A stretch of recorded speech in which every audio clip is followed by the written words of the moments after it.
Late से ये एक कॉनकेव मिरर है,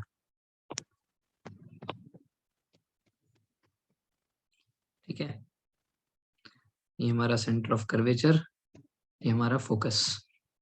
मैंने सेंटर और कर्वेचर और फोकस के बीच में अपना ऑब्जेक्ट रख दिया, ठीक है ना। और मैंने ये जो ऊपर का सरफेस है इसको काला पेंट कर दिया। So the question is, image बनेगी या नहीं? और अगर इमेज बनेगी तो कैसे?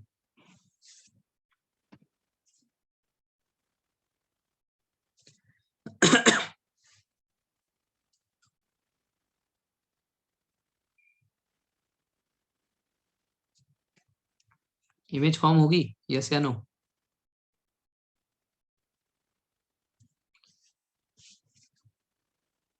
बनेगी, ओके ओके, यस बनेगी, ओके। सो जैसे ना एक नॉर्मल इमेज बनता है, अगर ये काला नहीं होता, इफ मैंने इसको पेंट नहीं किया होता, तो उस टाइम पे जैसे इमेज बननी चाहिए थी वैसे ही बनेगी।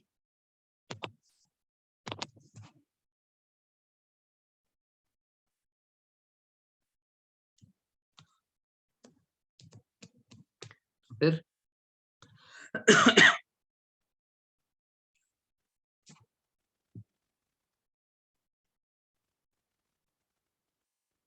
तो कैसे बनेगी? कम ब्राइट होगी, ऐसा क्यों? Yes, only difference will be the brightness, half intensity, why so? और बन कैसे रही है एक्चुअल में? How is this image getting formed?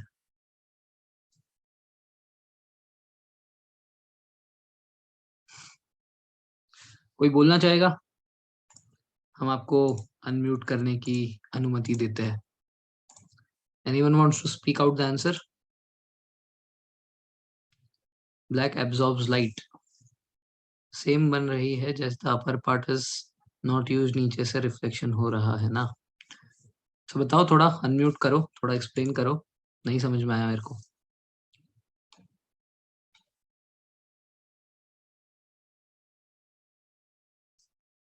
Anyone?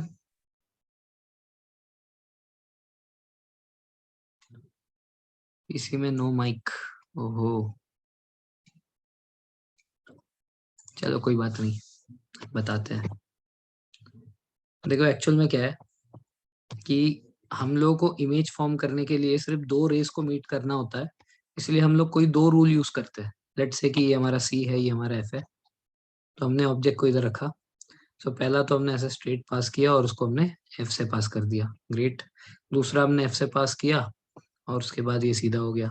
तो हमारे इससे दो से जो है इमेज फॉर्म हो गई, इसलिए हम क्या है कि और बाकी सारे रूल्स को ध्यान नहीं देते। This is what we generally do. हमारे दो से मीट हो गया तो हम लोग खुश हो जाते हैं, बट ऐसा है नहीं एक्चुअल में। यहाँ पे ये जो इमेज आपको फॉर्म होता हुआ दिख रहा है, which I am making with red now, ये जो आपको इमेज फॉर्म होता दिख रहा है, ये इमेज सिर्फ ये दो रेस के कारण नहीं बन रही है। It is not forming only because of the intersection of this two, it is forming because of this also. ये यहाँ पे पड़ा और ये यहाँ से आ गया, ठीक है ना। ये वो वाला रूल था ना कि अगर हम लोग पोल ऑफ द मिरर पे कोई लाइट को इंसिडेंट करे तो ये वाला एंगल और ये वाला एंगल सेम रहेगा। सो ये भी जाकर उधर ही मिलने वाला है, ठीक है ना। सो यहाँ पे there is interaction intersection between not only two lines but many lines. यहाँ पे बहुत सारे रूल्स एक साथ यूज करके इस लाइन को फॉर्म कर रहे हैं। तो अगर मैंने सिर्फ ऊपर के पार्ट को काला कर दिया, let's say if I just make this part dark, the upper part, ये वाले पार्ट को मैंने काला कर दिया, तो भी मेरे नीचे वाले पार्ट से तो रिफ्लेक्शन हो ही रहा है ना। ये यहाँ से जाएगा और यहाँ पे जाके कन्वर्ज करेगा, ये यहाँ गया और यहाँ से जाके कन्वर्ज कर गया, बस मिल गया। हमें दो ही चाहिए थी, दो मिल गई हमें, ठीक है। लेकिन अब ऊपर वाले से आ सकता था बट वो आया नहीं ना, यहाँ से आना था, ये गया इस तरफ, बट ये ब्लैक ने जो है उसको एब्जॉर्ब कर लिया। सो बिकॉज ऑफ दैट ये लाइन यहाँ पे नहीं मिल पाई। तो क्योंकि वो लाइन यहाँ पे नहीं मिल पाई, इसीलिए इसकी जो ब्राइटनेस थी वो इस इमेज में कम हो जाएगी। So that is why the intensity of the light will be less as compare to अगर वो पूरा का पूरा ओपन होता तो। समझ आई बात? तो यहाँ पे क्या हो रहा होगा, यहाँ पे ये इमेज बनेगा एक तो इस रूल से, और दूसरा ये एफ से पास करके ये ऐसे मीट करेगा ना। यहाँ पे मैंने कोई स्पेसिफिक वो नहीं लिया, मेजरमेंट नहीं लिया, इसलिए गलत आ रहा है आंसर, बट नॉर्मली ऐसे बन सकता है।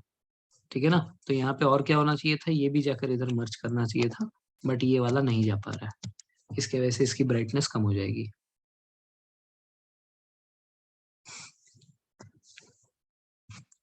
क्लियर है?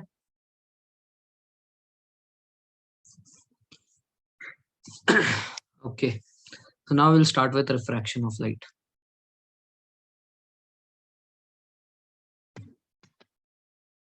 So I'm sure अपने 10th स्टैंडर्ड में या जिसने आगे चलकर 11th 12th में साइंस पढ़ा है, ठीक है, उसने रिफ्रैक्शन तो पढ़ा ही होगा।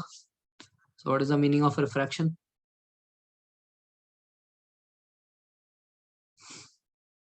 What is the meaning of refraction of light?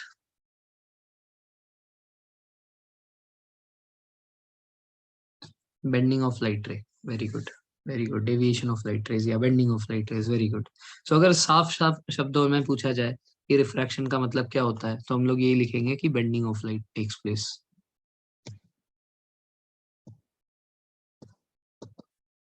Bending of light को रिफ्रैक्शन कहते हैं। ग्रेट।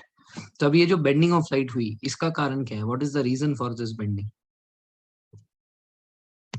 ये जो बेंड हुआ, इसका रीजन क्या है? चेंज इन मीडियम, यही पढ़ाया जाता है मार मार के स्कूल में, है ना, चेंज इन मीडियम। लेकिन लेट से कि मैंने यहाँ पे एक ग्लास लिया, ठीक है, इसकी जितनी ऑप्टिकल डेंसिटी है, सिमिलर डेंसिटी का मैंने एक फाइबर बनवाया। ये ऊपर ग्लास है, ये जितना डेंस है उतना ही डेंस नीचे फाइबर है। ठीक है। सो ग्लास नीचे फाइबर, क्या ये दो डिफरेंट मीडियम्स हुए? तो ये डिफरेंट मीडियम है, ठीक है। लेकिन जब इसके अंदर से अब लाइट जाएगी, सो क्या उसके अंदर बेंडिंग होगी? नहीं होगी ना। तो फिर इसीलिए सेइंग दैट कि bending takes place because of the change in medium is not entirely right. So the reason for the bending is reason for the due to the change in velocity of light. Yes. So the reason of the bending is due to change in velocity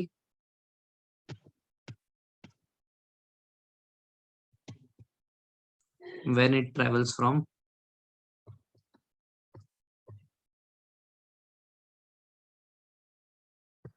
one medium to another.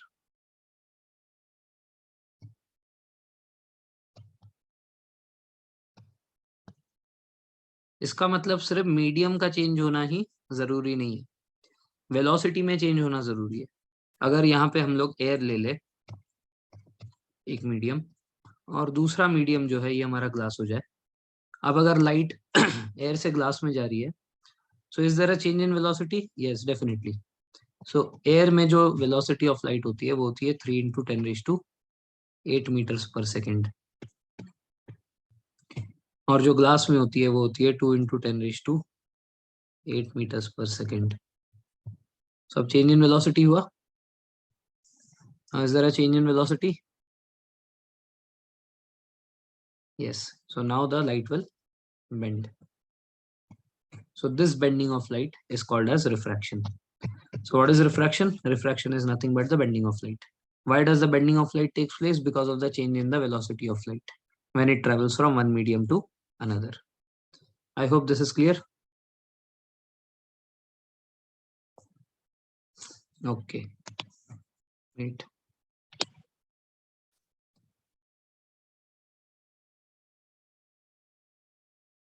अभी हमारे पास एक glass slab, इस glass slab में late से कि एक light रे इस तरीके से आ रही है, ठीक है ना। तो जहां पे ये इंसिडेंट हुआ उस जगह पे हम बनाएंगे नॉर्मल, ठीक है। अब as the density of both the mediums are different and the velocities are also different, the bending of the light ray will take place. So this is how the light will bend, will go down, ठीक है। So it will again touch one point the other side of the glass slab. ठीक है, the point it touches, at that point again we will draw the second normal. एक और normal बन गया. Now again the medium is changing. ये glass है, ये air है. So glass से air में जा रहा है तो वापस से medium change हो रहा है, फिर से bending होना चाहिए.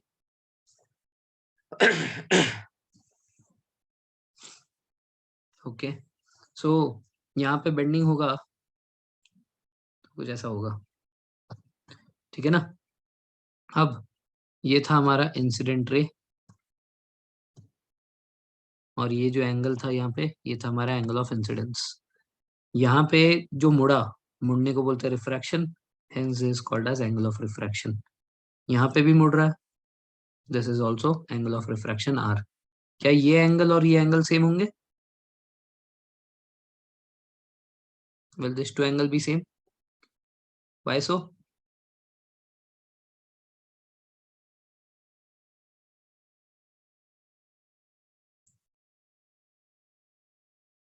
alternate interior angles, very good, good. ठीक है, alternate interior angles की वजह से सेम होंगे. अब ये बाहर जो जा रहा है, this is called as emergent ray, और ये जो एंगल है, this is called as angle of emergence e. क्या आई और ई इक्वल होगा? ये वाला एंगल और ये वाला एंगल, क्या ये दोनों इक्वल होंगे? Yes, why?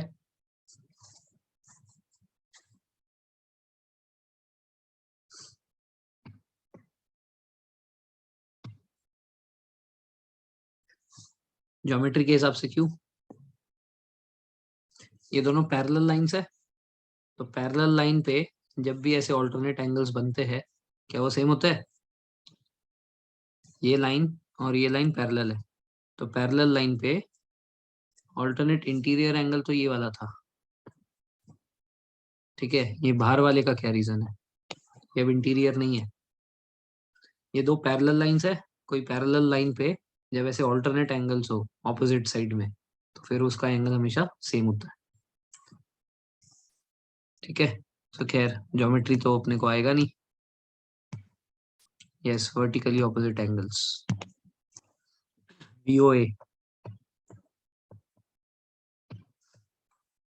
जब ज्योमेट्री में मेरे को कुछ समझता नहीं था, VO लिख के आ जाता था.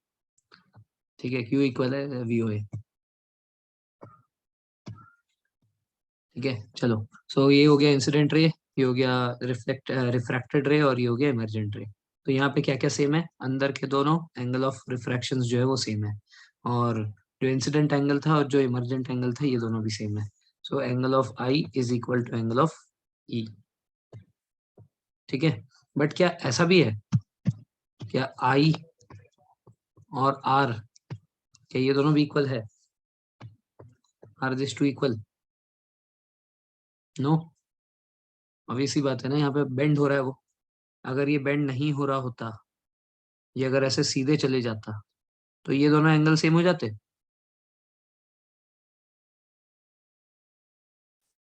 अगर ये बेंड नहीं होता, ऐसे सीधे जाता, तो ये दोनों एंगल सेम हो जाते हैं. यस. तो अगर बेंड हो रहा है तो ऑब्वियस सी बात है, ये दोनों सेम हो नहीं सकते किसी भी हालत में. ठीक है ना. सो इसका मतलब ये दोनों इक्वल नहीं है. ठीक है, this two are not equal. ठीक है. Okay, now if I let this ray pass straight without any kind of refraction, so it will pass like this something. ऐसे कुछ दिखेगा ये.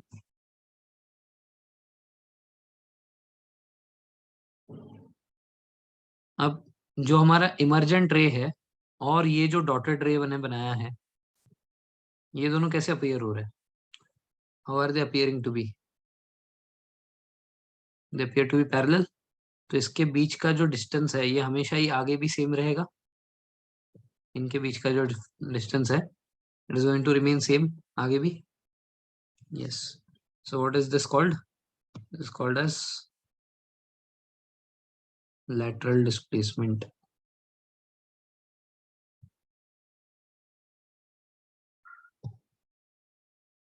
And this remains same. Any doubt so far? Okay. Now in mirror what happened is, जब एक ray incident हो रहा था, वहां पे एक नॉर्मल था और ये रिफ्लेक्ट हो रहा था। तो हम लोग नॉर्मल से लेटरल डिस्प्लेसमेंट से क्या होगा, वेरी गुड, लेटरल डिस्प्लेसमेंट का ये जो डिस्टेंस होता है ना, ये मान लो यहाँ पे 5 मीटर्स है, ठीक है। तो ये जितना ज्यादा होता है, जैसे ये 5 मान लिया मैंने, कोई 10 होगा, कोई 15 होगा, जितना ज्यादा उतना ज्यादा बेंडिंग ऑफ लाइट हुआ है, ठीक है ना। और जितना ज्यादा बेंडिंग ऑफ लाइट हुआ है, इसका मतलब जिस मीडियम से गया है वो बहुत ज्यादा घना है, बहुत ज्यादा डेंस है, ठीक है। So more the lateral displacement, more is the thickness or more is the density of that medium. Anyways, तो I was talking about कि अगर मिरर होता तो हम लोग इस नॉर्मल से इस एंगल को इधर ऐसे मेजर करते हैं और यहाँ पे इसको ऐसे मेजर करते हैं। ये हो जाता आई और ये हो जाता आर। क्या यहाँ पे आई और आर इक्वल है? यस, तो यहाँ पे तो इक्वल है। अब यहाँ पे i is equal to e, ये तो पता चल गया, we have establish this relation. But एक रिलेशन मुझे आई और आर के बीच में भी चाहिए। I want to find the relationship between angle of incidence and angle of refraction also. अब इतना तो पता चल गया कि ये सेम है नहीं, they are not equal. So if not equal then what? तो एक इंसान था जिसका नाम था स्नेल, ठीक है। तो उसने दिया था स्नेल्स लॉ। इमेजिन करो इसकी सोशल लाइफ कैसी होगी।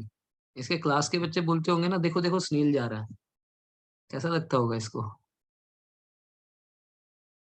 ऐसे नाम क्यों रखते हैं?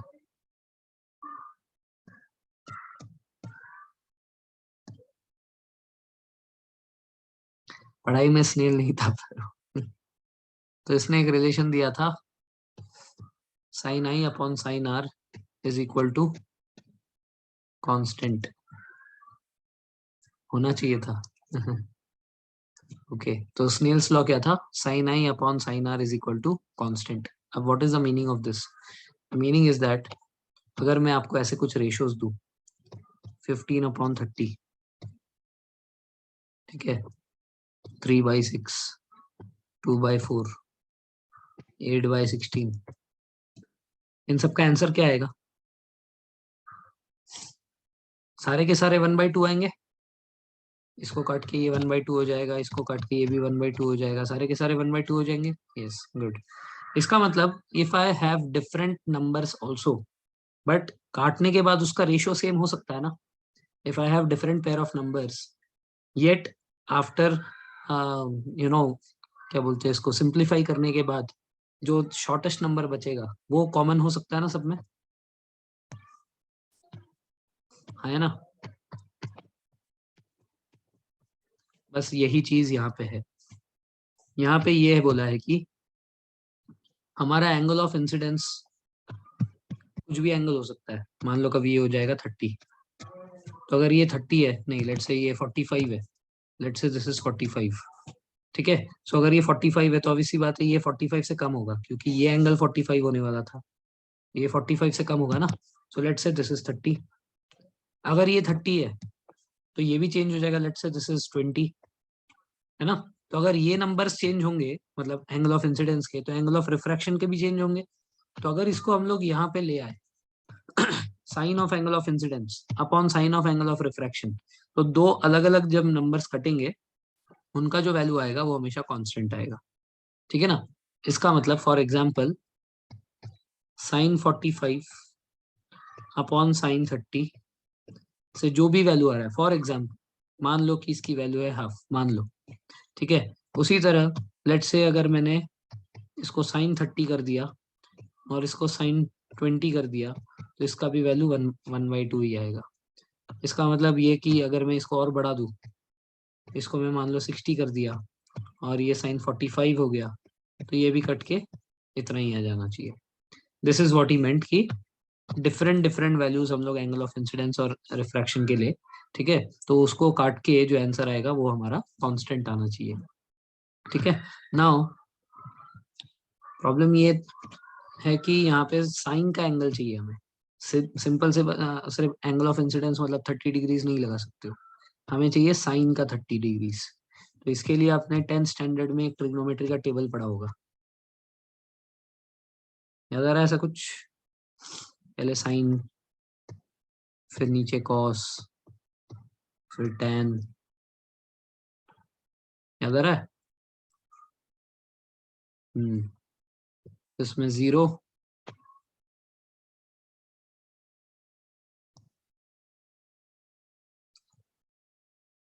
हाँ इसको कैसे भूल सकते हैं, 0, 30, 45, 60, 90, राइट, ऐसा होता था। तो साइन 0 की वैल्यू कितनी थी?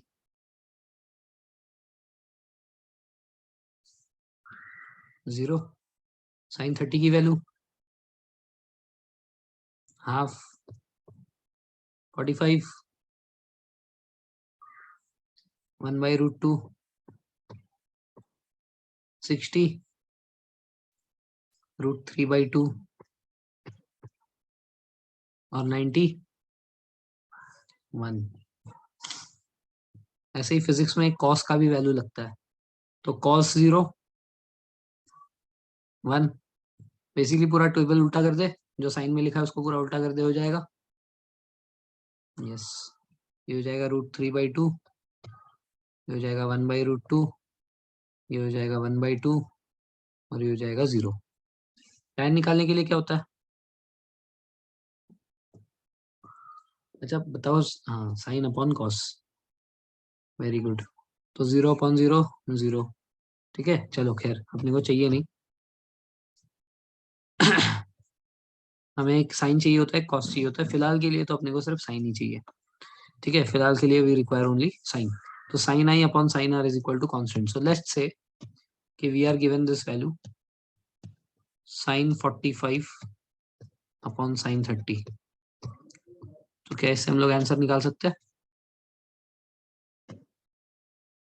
निकालो। साइन 45 मतलब 1/√2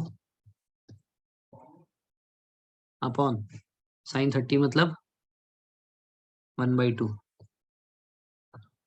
सो क्या मैं इसको ऐसे लिख सकता हूँ, 1/√2 इंटू 2/1।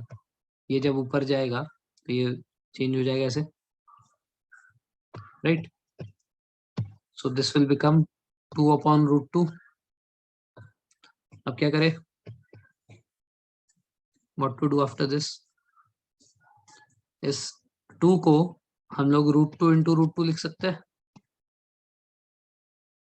यस, और नीचे एक √2 है, तो ये √2 से एक √2 कट जाएगा और आंसर बचेगा √2। और √2 की वैल्यू कितनी होती है? 1.4, 1.414।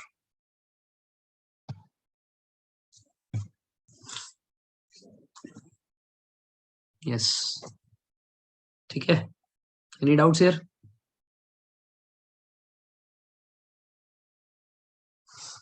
ग्रेट। तो जैसे लॉ ऑफ रिफ्लेक्शन होता है, वैसे ही लॉज ऑफ रिफ्रैक्शन भी होता है। सो लॉज ऑफ रिफ्रैक्शन में सबसे पहला लॉ है Snell's law, that is sine i upon sine r is equal to constant, ठीक है ना। और इस ये जो कांस्टेंट आया ना, ये एक्चुअल में है क्या? This is nothing but refractive index. ये रिफ्रैक्टिव इंडेक्स है। अब रिफ्रैक्टिव इंडेक्स का एग्जैक्ट मतलब क्या होता है, कैसे कैलकुलेशन करते बाद में देखेंगे। फिलहाल ये समझो कि जो वैल्यू आई ना, ये 1.41, ये क्या है? ये इस ग्लास स्लैब का रिफ्रैक्टिव इंडेक्स निकाला हमने, what ever it was. Glass slab का वैसे 1.5 होता है, ये जो भी था, ठीक है, जिसमें ये 45 और ये 30 हो गया। ये what ever medium it was, उसका रिफ्रैक्टिव इंडेक्स कितना है? 1.414, जो हमारे कैलकुलेशन के हिसाब से आया। ग्लास का 1.5 होता है, पानी का 1.33 होता है, वाटर का, ठीक है। ऐसे कुछ कुछ चीजें आपको याद रखनी पड़ेंगे, ठीक है। जैसे जो कॉमनली पूछा जाता है, एयर या वैक्यूम, इसका 1 होता है। ग्लास का 1.5, वाटर का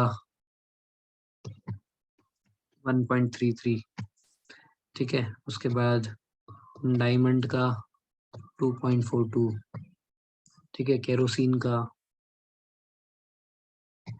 1.47।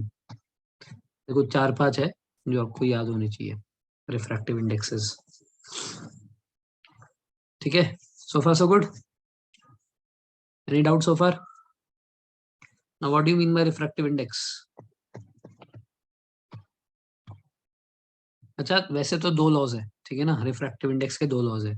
एक तो हो गया स्नेल्स लॉ, ठीक है, अब ये स्नेल्स लॉ हमने देख लिया, sine i upon sine r is equal to constant. दूसरा जो है वो सिंपल वाला है कि the angle of the incident ray, the normal and the refracted lies on the same plane. अब ये कोई भी आपको ऑब्जेक्टिव टाइप के क्वेश्चंस में सेकंड वाला नहीं पूछेगा, ठीक है ना। तो आपको जो इम्पोर्टेंटली याद रखना है वो है स्नेल्स लॉ और उसका एप्लीकेशन। अगर आपको साइन की वैल्यू दे रखी हो, ऐसे आपको हो सकता है दिया हो कि sine 37 is equal to, let's say ऐसे कुछ भी मान लो 1.54, ठीक है, साइन 28 इज इक्वल टू 0.81, ऐसा कुछ भी मान लो। तो अगर आपको पूछा कि इसके हिसाब से इसका रिफ्रैक्टिव इंडेक्स कितना आएगा, तो you just have to apply Snell's law, sine i upon sine r is equal to constant. तो ये मान लो आई है, ये मान लो आर है, ठीक है ना। तो अगर ऐसे उल्टे सीधे वैल्यूज होंगे 37 28, तो ये वैल्यू आपको गिवन होगा क्वेश्चन में। अगर आपको 0 30 45 60 और 90 में से कुछ दिया हुआ है आई और आर, उस केस में आपको वैल्यूज गिवन नहीं होगा, उस केस में वो हमें याद रखना है। समझ आई बात? ओके, तो बताओ रिफ्रैक्टिव इंडेक्स का मतलब क्या होता है? What do you mean by refractive index?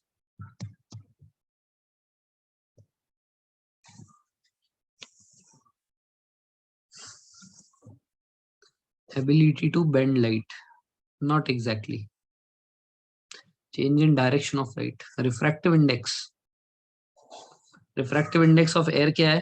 1 है, ग्लास क्या है? 1.5, वाटर क्या है? 1.33। What does it mean?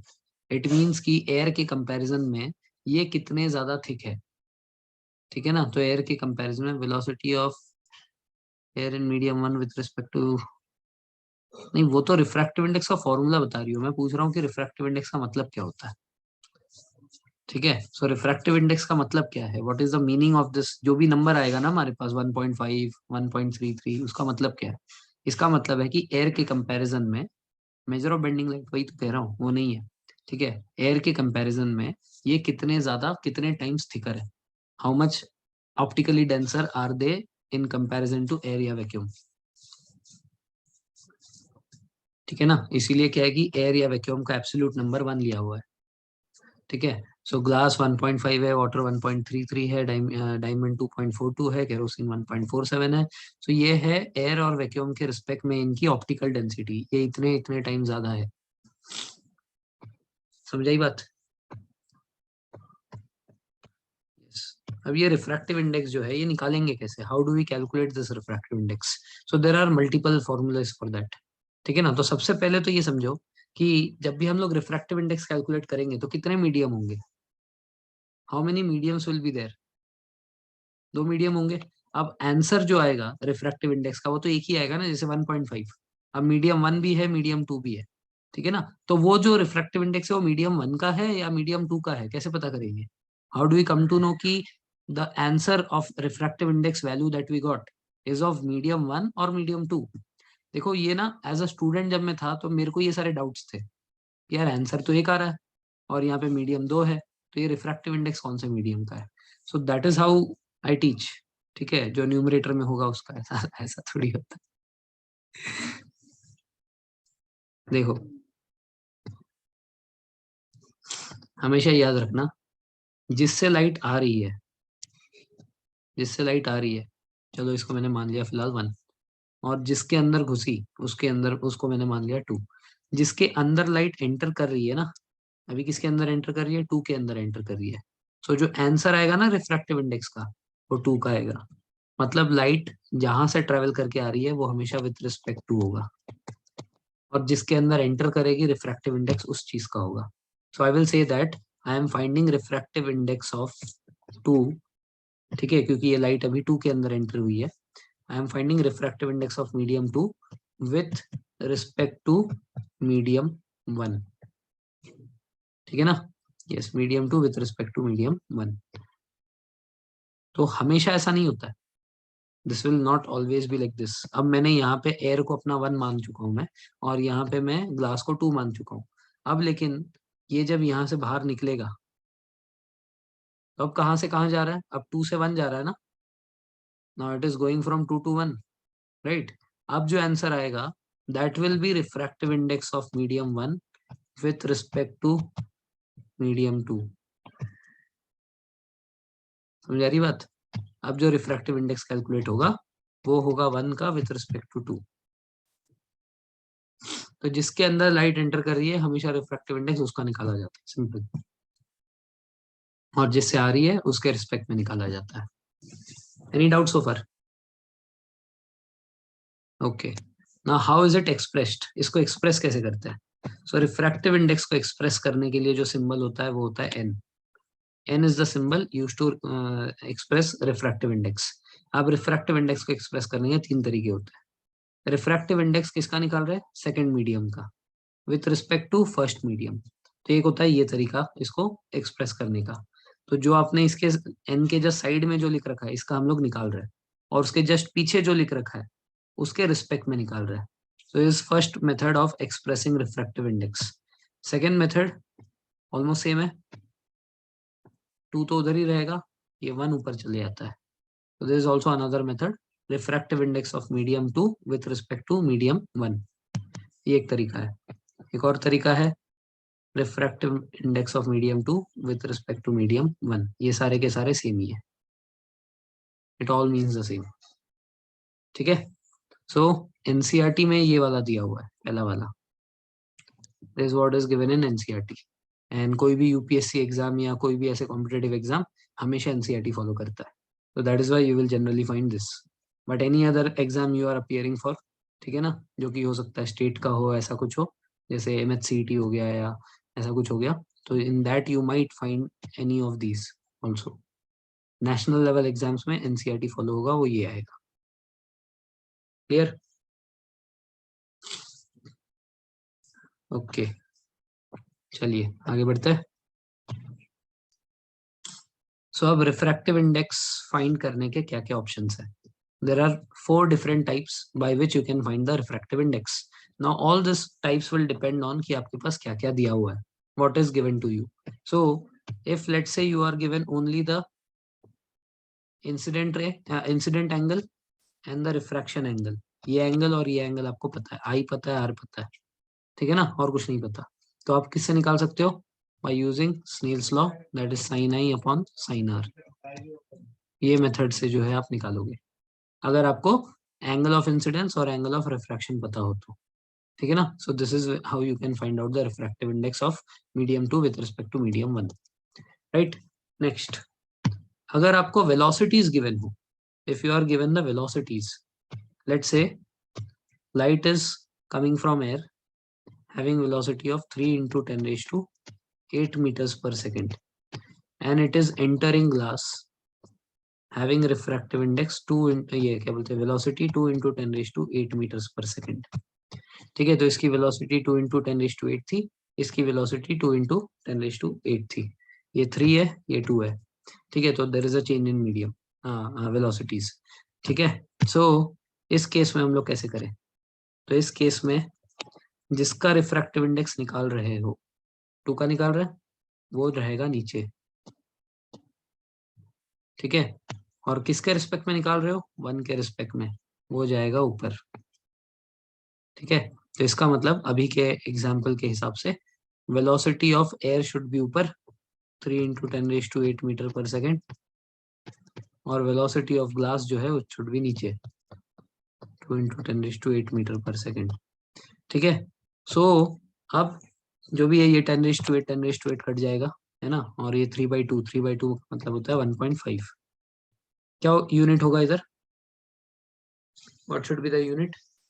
No unit. Why? जब भी कभी भी हम लोग रेशोज में काम करते हैं तो रेशो में कभी कोई यूनिट नहीं होता। क्यों? क्योंकि देखो ना, यहाँ पे सिंपल सी बात है, ये मीटर पर सेकंड, ये मीटर पर सेकंड भी कट जाएगा ऊपर नीचे, तो ये जो यूनिट्स है ये सब कट जाएंगे। कोई भी रेशो में, इनफैक्ट सिर्फ यही नहीं, कोई भी रेशो में यूनिट नहीं होता, ठीक है। सो ये हो जाएगा 1.5 जो कि हमारे ग्लास का है। क्लियर है? ऐसे ही मान लो ये वाटर है, और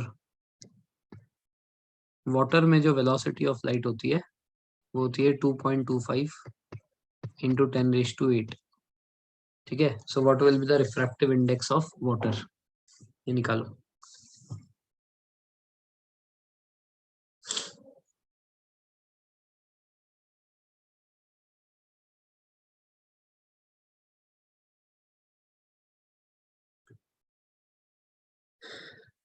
डायरेक्ट ही कर दिया क्या?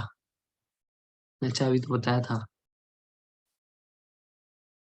करके देखो आ रहा है क्या। 3 इंटू 10⁸ डिवाइडेड बाय 2.25 इंटू 10⁸ तो ये हो जाएगा 300/225।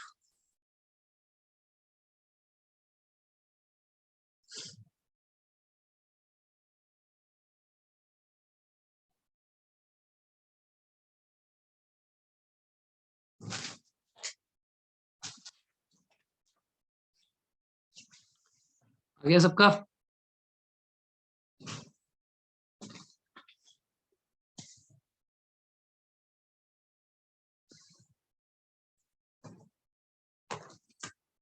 Any doubts anyone?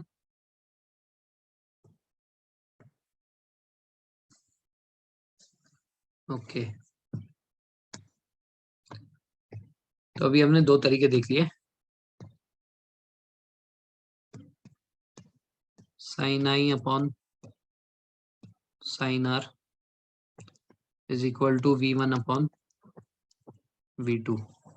ठीक है, अगर लेट से यहाँ पे पानी है और यहाँ पे ग्लास है, अब दोनों की वेलोसिटी आपको पता है, मेरे को बताओ ये कैसे मुड़ेगा, टूवर्ड्स नॉर्मल मुड़ेगा, अवे फ्रॉम नॉर्मल मुड़ेगा? ये ए है, ये बी है,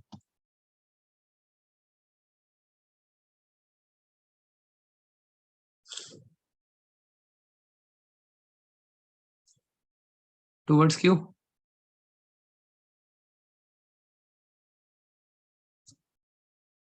rarer to denser, so water is rarer. कैसे पता?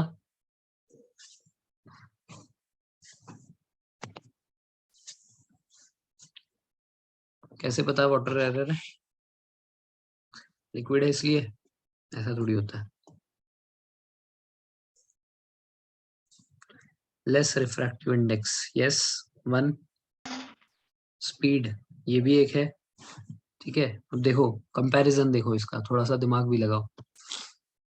यहाँ पे ग्लास स्लैब है, यहाँ पे एयर है, एयर से जब ये आ रहा था तो इसकी स्पीड थी 3 × 10⁸ और इसकी थी 2 × 10⁸। तो ये ज्यादा था, ये कम था, तो ये रेरर, ये डेंसर, ये मुड़ गया टुवर्ड्स नॉर्मल।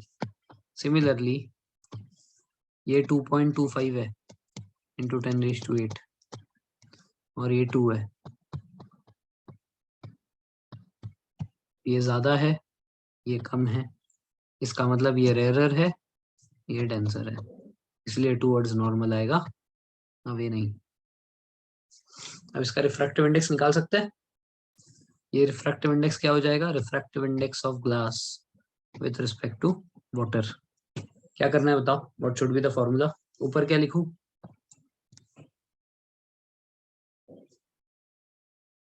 ऊपर किसका लिखूं?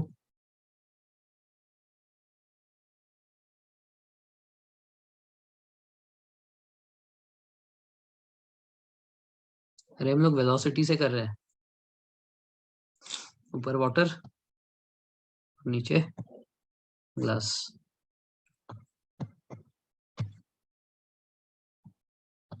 So it will give us 2.25 into 10⁸ और नीचे 2 into 10⁸। आंसर?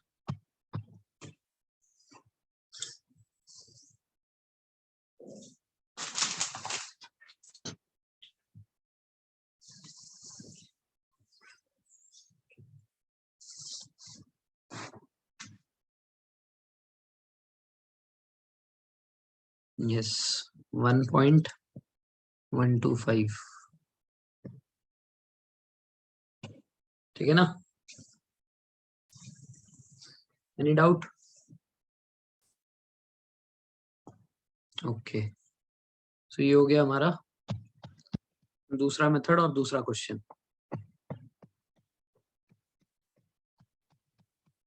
एक और चीज,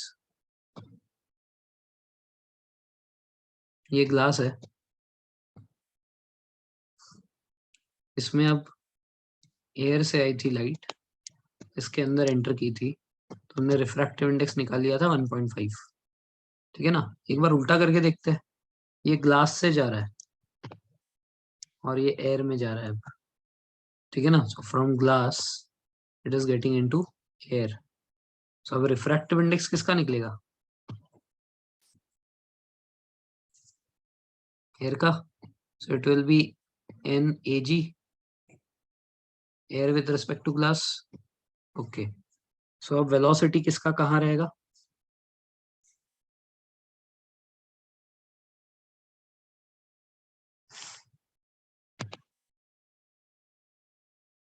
एयर का नीचे, ग्लास का ऊपर।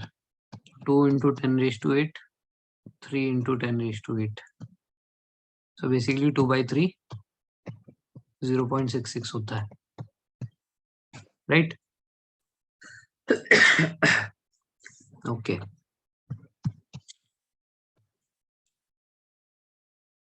नॉर्मली जो ग्लास का था, glass with respect to air, इसका 1.5 था ना?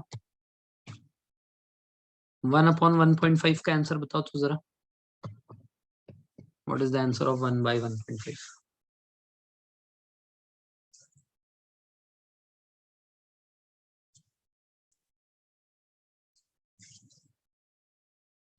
0.66। ये पॉइंट को ऊपर कर दिया तो ये 10/15 हो जाएगा। 5 2 जा 5 3 जा, 2/3 इज अगेन 0.66। सेम आ गया जो यहाँ पे आया था, है ना? इसका मतलब ये कि अगर आपको रिफ्रैक्टिव इंडेक्स एक चीज का भी पता हो, जैसे आपको लेट से मैंने बताया refractive index of water with respect to air is equal to 1.33, और आपसे मैंने इसका उल्टा पूछ लिया, NaW पूछ लिया, तो कुछ नहीं करना, रेसिप्रोकल कर देना, बस आंसर आ जाएगा। 1/1.33 हो जाएगा, और इसको करने से जो आंसर आ रहा है वही आंसर होगा। समझ आ रही बात? इसको बोलते हैं रेसिप्रोकेटिव रिफ्रैक्टिव इंडेक्स। ठीक है ना? दो गिवन पेयर जो होते हैं उनका जो रिफ्रैक्टिव इंडेक्स होता है वो एक दूसरे से हमेशा रेसिप्रोकल होता है। ठीक है, this is called as reciprocative refractive index. इसका आंसर क्या होगा?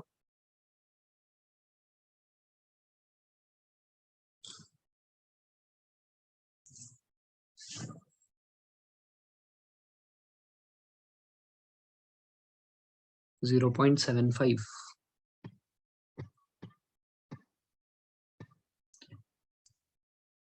So any doubt so far?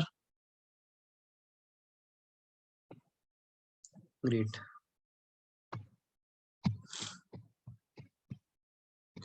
Now यहाँ पे हमने कैलकुलेट किया था, आ गया, हाँ ये वाला, ये पानी से आया था और ये ग्लास में गया था, जिसका आपने आंसर बताया था 1.125। ठीक है ना? तो अब ध्यान से सुनना, इसको कंसेप्ट है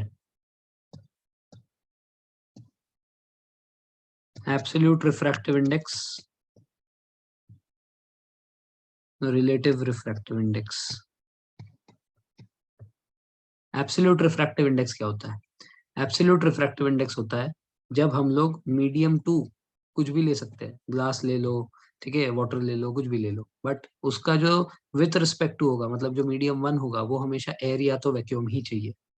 ठीक है ना? So when you find out the refractive index of a medium with respect to air या vacuum, then the refractive index is said to be absolute refractive index. For example, if I write this GA, इसका मतलब I am finding out the refractive index of glass with respect to air. Similarly, और ये इसका value क्या है? 1.5। Similarly N W A, इसका मतलब water with respect to air, जो कि है 1.33। ठीक है ना? सो इस केस में जब हमें एब्सोल्यूट रिफ्रैक्टिव इंडेक्स बोला गया, तो उसमें अगर हम लोग ये ए को गायब भी कर दे, if we remove this a, then also it is fine. Ng is equal to 1.5, Nw is equal to 1.33. It shows that कि ये जो रिफ्रैक्टिव इंडेक्स कैलकुलेट किया गया है ये एयर के रिस्पेक्ट में किया गया है। समझ आ रही बात? लेकिन रिलेटिव रिफ्रैक्टिव इंडेक्स में कंडीशन ये है कि यहाँ पे दोनों में से कोई भी मीडियम एयर या वैक्यूम नहीं होगा। एक सब्सटेंस दूसरा सब्सटेंस कुछ भी ले लो, उनका जब आप रिफ्रैक्टिव इंडेक्स निकालोगे एक दूसरे के आपस में तो उसको रिलेटिव बोलेंगे। जैसे अभी हमने किया था refractive index of glass with respect to water, ठीक है, जो कि आया था हमारा 1.125। अगर आपसे मैं WG पूछूं ये कितना होगा?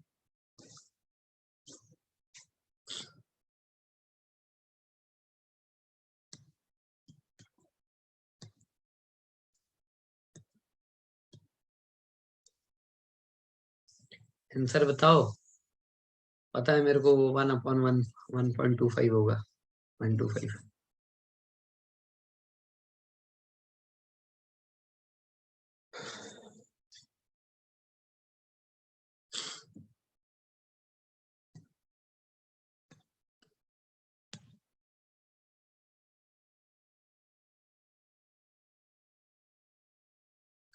0.88।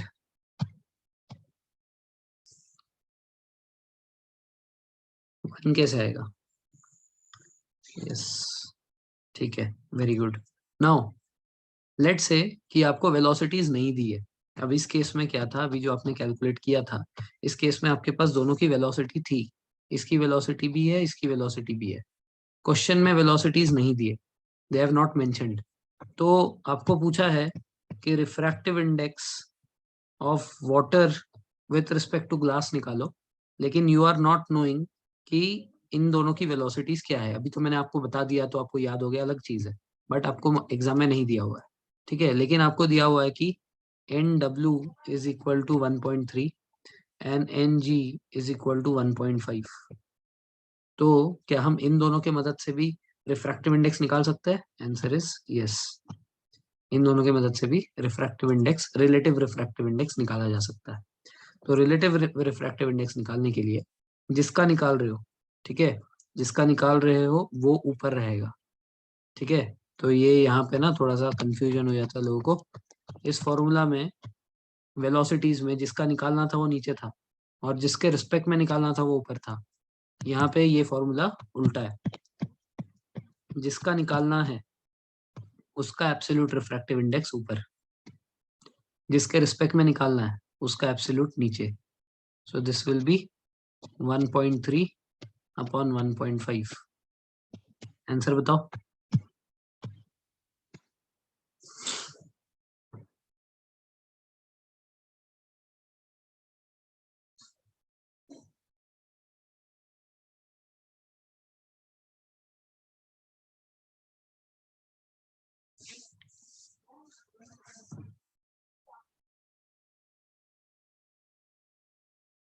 0.86 आ रहा है। ये इसलिए हो रहा है क्योंकि हमने यहाँ पे ये 3 नहीं लिया ना, हमने वो 3 स्किप कर दिया, इसलिए हल्का सा डिफरेंस आया, वरना तो हमने यहाँ पे जो निकाला था 0.88 इसके बराबर आ जाता। समझ आ रही बात? ऐसे ही इसका उल्टा पूछ लिया, NGW। NGW जो है, NGW will be NG upon NW, 1.5 upon 1.3। करके देखो ये।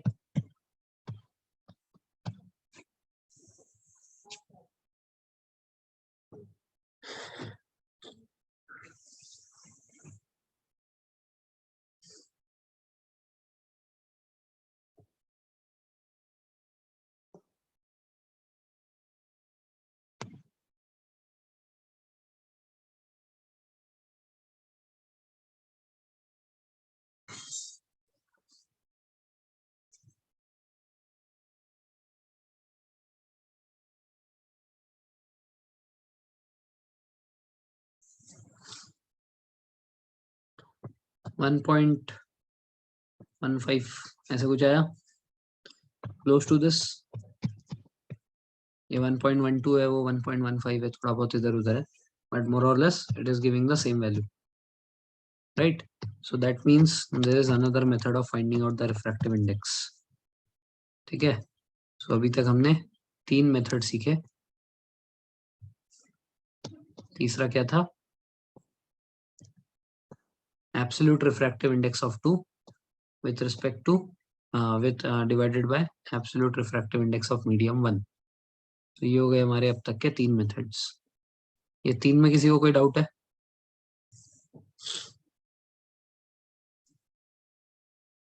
ओके.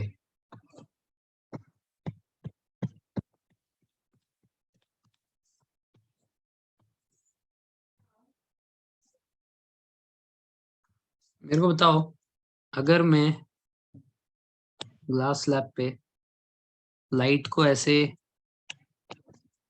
परपेंडिकुलर इंसिडेंट करवाऊं तो क्या होगा?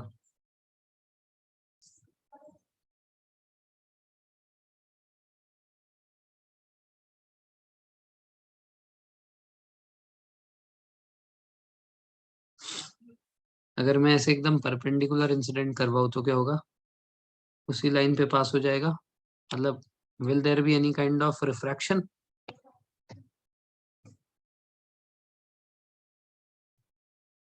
नो. ऐसा क्यों हुआ? Why did this happen?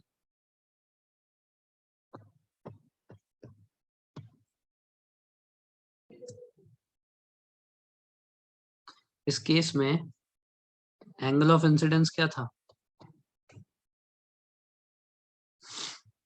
0 था. यस. क्यों? देखो, अगर हम लोग ऐसे एक एंगल पे इसको इंसिडेंट करवाते तो ये नॉर्मल होता ना. तो ये नॉर्मल से हम लोग ये 10, 20, 30 मान लो, ये 30 एंगल है. तो ये स्टार्ट कहाँ से किया था? नॉर्मल से किया था. तो अगर कोई लाइन एकदम कोई लाइट रे एकदम नॉर्मल पे ही गिरती है तो उस केस में तो हमारा एंगल ऑफ इंसिडेंस 0 हो जाएगा. और अगर एंगल ऑफ इंसिडेंस 0 हो गया तो स्नेल्स लॉ के हिसाब से साइन 0 इज इक्वल टू 0 होगा. अब डिवाइड करो कुछ किसी भी नंबर से, आंसर तो 0 ही आने वाला है ना. साइन आर की वैल्यू जो है, obvious सी बात है, वो भी 0 ही होगी. साइन 0 हो जाएगा ये भी. 0/0 वो 0 आएगा. बट अगर नीचे कुछ भी नंबर आता तो 0 डिवाइड बाय एनी नंबर 0 ही होता है. So hence because of that there will be no refraction over here. ये एकदम 0 है, इसके वजह से एकदम सीधे पास हो जाएगा. So what are we studying? We are studying about conditions of no refraction. कौन कौन से ऐसे conditions है कि जब refraction नहीं होगा. So एक तो मैं पहले भी बोल चुका हूँ आपको. ठीक है, क्या देख रहे हैं हम लोग? Conditions of no refraction. पहला condition, if light is perpendicularly incident. ठीक है. Second, if two mediums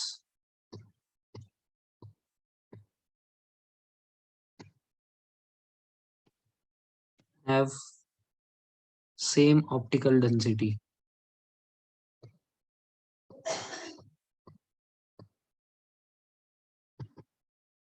इस केस में भी कोई रिफ्रैक्शन नहीं होगा. Third is total internal reflection. Now what is total internal reflection? Let's say I have taken a tub. एक टब ले लिया मैंने. ठीक है, filled with water. Now there is a light coming from inside the water. एक light जो है अंदर से आ रही है. ठीक है, तो यहाँ पे बनेगा नॉर्मल. अब कहाँ जाएगा ये? टुवर्ड्स द नॉर्मल जाएगा, अवे फ्रॉम नॉर्मल जाएगा? अवे जाएगा. Okay. Some people are confused कि ये टुवर्ड्स कब होता है, अवे कब होता है. तो इसके लिए सिंपल सी बात है, ये याद रखो, DRAWN, drawn. D for denser, R for rarer, AW for away, N for normal. ठीक है, तो ड्रॉन लिख देना जब भी कंफ्यूजन है, इट विल कम हैंडी. ठीक है, तो यहाँ पे ये डेंसर है, ये रेरर है, तो इसलिए जाना चाहिए अवे फ्रॉम नॉर्मल. इसका मतलब ये ऐसे मुड़ेगा. ठीक है ना। सो ये हो गया हमारा एंगल ऑफ इंसिडेंस आई। अब मैंने इसको थोड़ा और ऊपर कर दिया, लेट से मैंने एंगल ऑफ इंसिडेंस थोड़ा बढ़ा दिया, तो ये लाइट ऐसे जाएगी, फिर थोड़ा और बढ़ा दिया, लाइट और ऐसे जाएगी, और थोड़ा बढ़ा दिया। अब मान लो कि ये लाइट एकदम पानी के ही लेवल पे जा रही है, एकदम सरफेस लेवल ऑफ वाटर से ही गुजर रही है। जब ऐसा सिचुएशन आएगा तो ये जो हमारा एंगल ऑफ इंसिडेंस हुआ ना, इसको बोलते हैं critical angle IC, critical incidence angle IC. ठीक है। जब ऐसा होगा और इसका जो रिफ्रैक्ट होने के बाद एकदम सरफेस ऑफ वाटर से जाएगा, तो अब इसके बाद आप आईसी से भी बड़ा एंगल ऑफ इंसिडेंस करते हो। ठीक है। इस केस में क्या होगा, when the angle of incidence is greater than IC, I is greater than IC, in this case अब तो ये ऑलरेडी सरफेस पे आ चुका है, और कितना नीचे उतरेगा। अब ये नीचे उतरेगा तो सीधा उसी मीडियम में आ जाएगा, मतलब पानी से गया और पानी में ही आ गया। तो ये क्या है, ये तो रिफ्लेक्शन हुआ ना, ये एंगल भी सेम हो जाएगा तब। ठीक है, ये आई के बराबर हो जाएगा, एंगल ऑफ रिफ्लेक्शन हो गया ये आर। सो इन दिस, मैं इसको जो है अलग कलर से बनाता हूँ। ये क्या हो गया, जब मेरा एंगल ऑफ इंसिडेंस आई से भी आई सी से भी बड़ा हो गया, उस टाइम पे ये अंदर ही मुड़ गया, इस टाइम पे बाहर गया ही नहीं, ये रिफ्लेक्शन हुआ, रिफ्रैक्शन नहीं। So this is called as total internal reflection. This happens when I is greater than I C. And what is I C, जब वो रिफ्रैक्ट ऐसा हो रहा है कि वो सरफेस लेवल ऑफ वाटर से जा रहा हो, तब उस एंगल ऑफ इंसिडेंस को आई सी कहते हैं।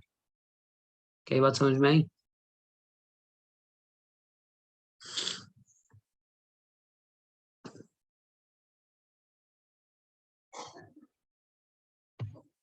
ये टोटल इंटरनल रिफ्लेक्शन के कारण ही डायमंड के अंदर चमक आती है। जो डायमंड होता है, हमेशा याद रखना, डायमंड सिर्फ एक पर्टिकुलर शेप में ही चमकता है, वो ऐसा शेप है। इसकी कटिंग ऐसी की जाती है कि इसके अंदर हमेशा ही I will be greater than I C, इसीलिए लाइट अंदर घूमेगी और ये अंदर ही अंदर ट्रैप होकर ऐसे गोल गोल गोल घूमती रहेगी। इसके कारण हमें डायमंड चमकता हुआ दिखता है। It is because total internal reflection हो रहा है। और डायमंड का ऐसे भी जो रिफ्रैक्टिव इंडेक्स था वो बहुत ज्यादा था, 2.42, जिसके कारण इसके अंदर लाइट की बेंडिंग भी बहुत जल्दी हो सकती है, और वहां पे angle of incidence greater than IC होता है। तो total internal reflection and high refractive index, this two are the cause for the brilliance of diamond. Diamond के चमकने को ब्रिलियंस कहते हैं, मेटल्स के चमकने को लस्ट्रस कहते हैं, डायमंड के चमकने को ब्रिलियंस कहते हैं। क्लियर है ये चीज। Okay, so stop here today. ठीक है, the last method of finding out the refractive index, will understand that tomorrow. ठीक है, चलो, थैंक यू वेरी मच। जय हिंद।